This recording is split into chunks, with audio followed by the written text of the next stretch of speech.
Welcome to Solvetic, your channel to always learn technology easily.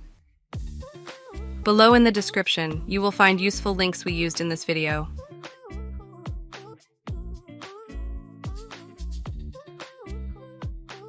Today in Solvetic, we will see how to change store language Steam.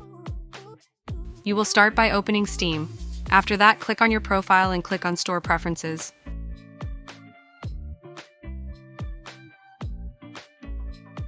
After this, you are going to go to the Language Preferences section. In the Primary Language section, you can display the list to choose the new language for the Steam store.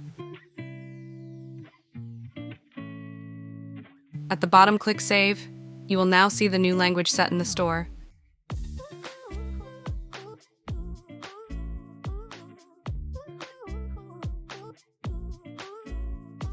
Hey, remember to subscribe Solvetic channel.